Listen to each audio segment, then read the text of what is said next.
নমস্কার, আমি দেবজ্যোতি ওরফে রান্তু। আপনারা দেখছেন রান্তুর ছাদ বাগান। প্রতিদিনের অভ্যাস মতো আজও চলে এসেছি আপনাদের সামনে একটি বিষয় নিয়ে। যেহেতু প্রচণ্ড গরম পড়তে শুরু করেছে, এই গরমে আমি এই যে ভিডিওটি শ্যুট করছি ঠিক সন্ধ্যের আগ মুহূর্তে, কেননা যেহেতু ছাদ বাগানকে নিয়েই আমার ভিডিও, তাই হয় সকালবেলা নয়তো এই সন্ধেবেলায় ভিডিওগুলো করতে হচ্ছে বর্তমানে। আজকের ভিডিওর বিষয়বস্তু হচ্ছে এই গরমে আমরা আমাদের যে গাছগুলো রয়েছে সেই সমস্ত গাছগুলোকে এই মুহূর্তে কোন খাবার আমরা দেব সেই নিয়েই আজকের ভিডিও। আপনারা জানেন সবাই, ছাদ বাগানের জন্য একটি খাবার, যেটা হচ্ছে জৈব খাবার, শস্যের খোল পচা জল, সেটা হচ্ছে গাছেদের কিন্তু একটা অমৃত খাবার। সেই খাবারটি আমরা যত রকমের বাগানি রয়েছি সবাই কিন্তু সেই খাবারটি ব্যবহার করি। কিন্তু যেহেতু গরম পড়তে শুরু করেছে বা প্রচণ্ড গরম চলছে, এই মুহূর্তে এই গাছগুলোকে কিন্তু শস্যের খোল দেওয়া যাবে কি যাবে না, এই নিয়ে নানা মতের নানা মত রয়েছে। তবে আমি আমার গাছের ক্ষেত্রে শস্যের খোল জল কিন্তু ব্যবহার করি, এবং সেটা বর্ষার একদম আগ মুহূর্ত পর্যন্ত। যখন বর্ষা নেমে যায় তখনই যে শস্যের খোল জল সেটাকে বন্ধ রাখি। তবে এই মুহূর্তে আমি শস্যের খোল জল কী করে ব্যবহার করছি? শস্যের খোল জল ব্যবহার করছি একদম পাতলা করে।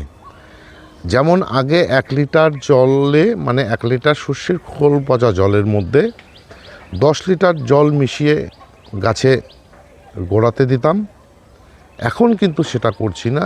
এখন সেটা করছি 1 লিটার শস্যের খোল পচা জলকে 20 লিটার জলের সঙ্গে মিশিয়ে সেই জল 2 থেকে 250 গ্রাম প্রতিটি গাছের গোড়াতে দিয়ে দিচ্ছি।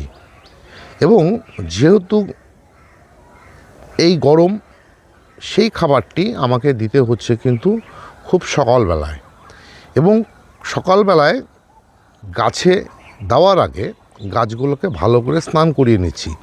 স্নান করিয়ে নিয়ে নামার পর আধা ঘন্টা থেকে 45 মিনিট পর আমি কিন্তু সেই গাছগুলোতে শস্যের যে খোল পচা জল সেটা দিচ্ছি। প্রচণ্ড রোদে বা প্রচণ্ড গরমে যদি শুকনো মাটির মধ্যে শস্যের খোল পচা জল দিয়ে দেই, তাহলে কিন্তু গাছের শিকড় ড্যামেজ হতে শুরু করবে। তারপরে যখন সারাদিনের প্রখর রোদ গাছ পেয়ে যাবে, গাছ কিন্তু অটোমেটিক ঝিমিয়ে আস্তে আস্তে মারা যাবে। তাই আমি শস্যের খোল পচা জল ঠিক এভাবে ব্যবহার করি। এবং যে সমস্ত বন্ধুরা এই মুহূর্তে শস্যের খোল পচা জল ব্যবহার করতে চান না, তাদেরকে বলবো আপনারা আরেকটি খাবার, এই জৈব খাবার, তরল খাবার, সেটা ব্যবহার করতে পারেন। সেটা হচ্ছে বাদাম খোলের জল। বাদাম খোলের জল প্রচণ্ড ঠান্ডা প্রকৃতির হয় এবং সেই জলের মধ্যে প্রচুর পরিমাণে নাইট্রোজেন সহ অন্যান্য সমস্ত পুষ্টিমূল্য কিন্তু থাকে।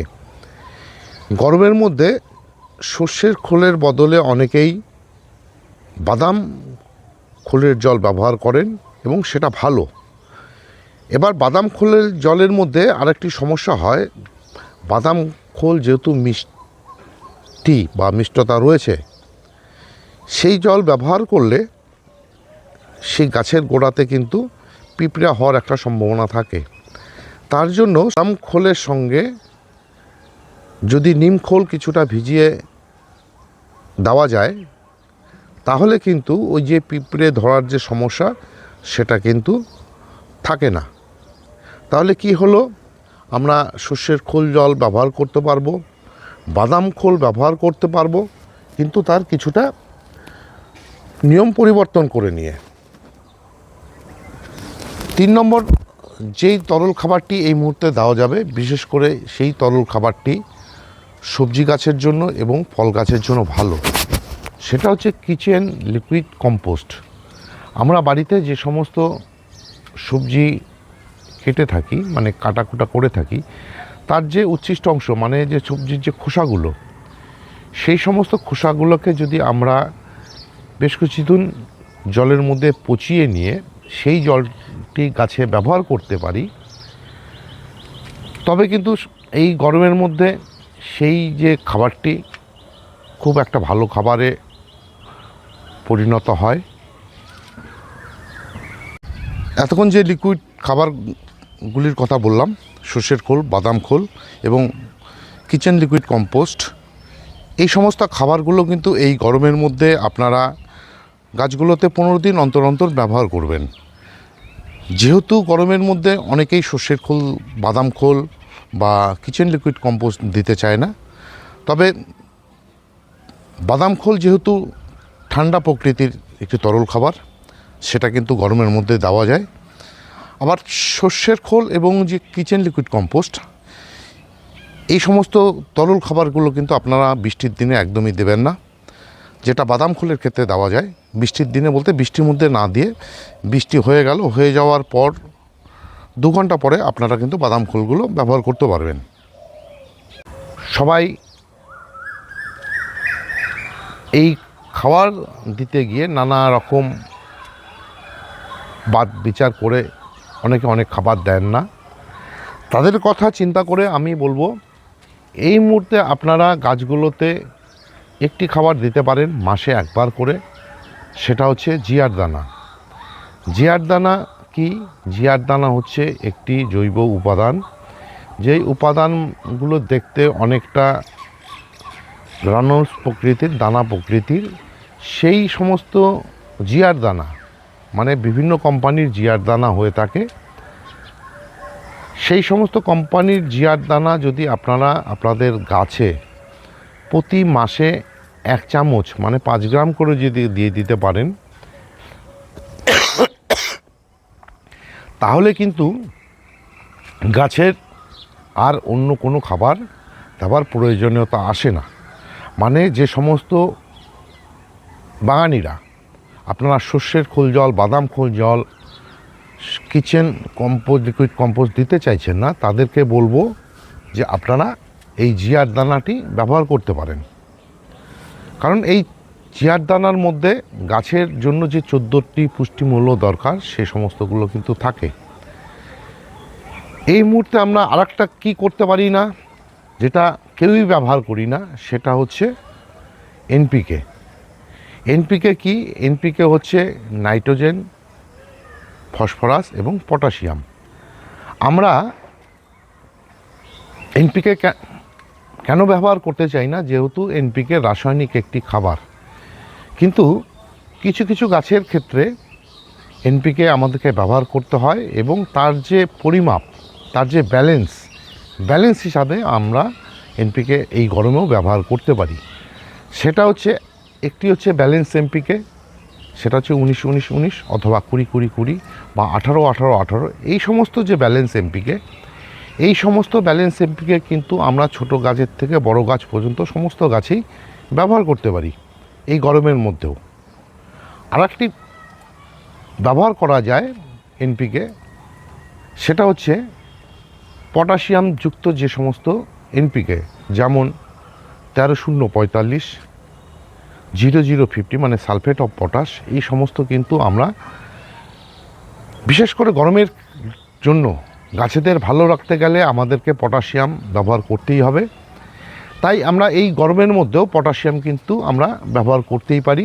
সেটা হচ্ছে 00-50 এবং 13-0-45। 13-0-45 আবার কোন গাছে ব্যবহার করা হয়? 13-0-45 ব্যবহার করা হয় বা আমরা ব্যবহার করে থাকি, সেটা হচ্ছে জবা গাছের ক্ষেত্রে। এছাড়া কিন্তু আমরা অন্য কোনো গাছের 13-0-45 খুব একটা দিতে চাই না। তবে যে কোনো গাছের ক্ষেত্রেই বলবো ব্যালেন্স এমপিকে 19-19-19 অথবা 20-20-20 বা 18-18-18 খুব কার্যকরী ভূমিকা পালন করে।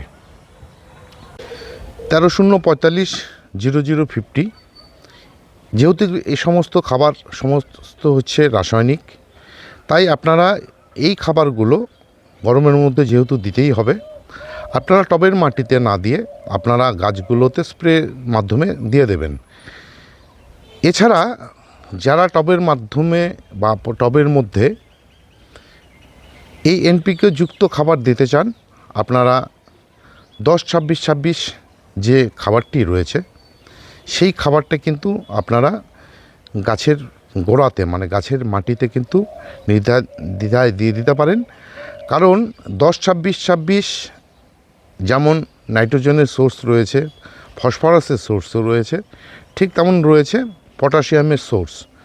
তাই গরমের মধ্যে পটাশিয়াম জাত খাবার দেওয়ার জন্যই 10-26-26 দিতে বললাম আমি। এই 10-26-26 আপনারা 15 দিন অন্তর অন্তর গাছগুলোতে দিয়ে দেবেন।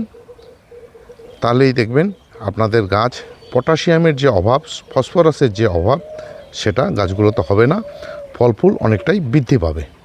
এই যে খাবারগুলির কথা বললাম, এই খাবারগুলি যদি আপনারা আপনাদের গাছে এই গরমের মধ্যে ব্যবহার করতে পারেন, তাহলে কিন্তু গাছে কোনো রকম সমস্যা দেখা দেবে না। আর একটা জিনিস যেটা আপনাদেরকে করতে হবে, যেটা যদিও খাবার না, সেটা হচ্ছে হিউমিক অ্যাসিড। এই হিউমিক অ্যাসিড হচ্ছে একটি খনিজ উপাদান, যা কিনা গাছকে আমরা যে সমস্ত খাবার দেই সে সমস্ত খাবারকে মানে খাওয়াতে সাহায্য করে, শিকড়ের বৃদ্ধি করে এবং শিকড়কে মজবুত রাখে। এই প্রচণ্ড গরমের হাত থেকে আপনারা যদি গাছকে কোনো রকম খাবার নাও দিয়ে থাকেন, কোনো সমস্যা হবে না। কিন্তু আপনাদেরকে গরমের হাত থেকে বাঁচাতে গেলে সব থেকে যেটা দরকার সেটা হচ্ছে হিউমিক অ্যাসিড। তাই বলে কিন্তু হিউমিক অ্যাসিড ঘন ঘন গাছে দেওয়া যাবে না। কেন দেওয়া যাবে না? হিউমিক অ্যাসিড গাছকে যদি আমরা খুব ঘন ব্যবহার করে থাকি, তাহলে কিন্তু এই হিউমিক অ্যাসিডের জন্য মাটি কম্প্যাক্ট হয়ে যায়। তাই হিউমিক অ্যাসিডকে ব্যবহার করতে হয় মাসে একবার। আর সেন্ডার মিডিয়াতে যে সমস্ত গাছ রয়েছে সে সমস্ত গাছে আপনারা মাসে 2 বার ব্যবহার নির্দ্বিধায় করতেই পারবেন। তাহলে এই গরমের মধ্যে আমাদেরকে গাছগুলোতে এই সমস্ত যে পরিচর্যা, মানে এই সমস্ত যে খাবার, এই সমস্ত খাবার কিন্তু দিয়ে যেতে হবে।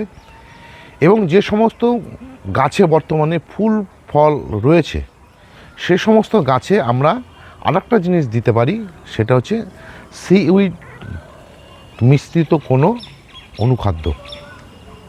সিউইড সম্পূর্ণ হচ্ছে একটি জৈব উপাদান।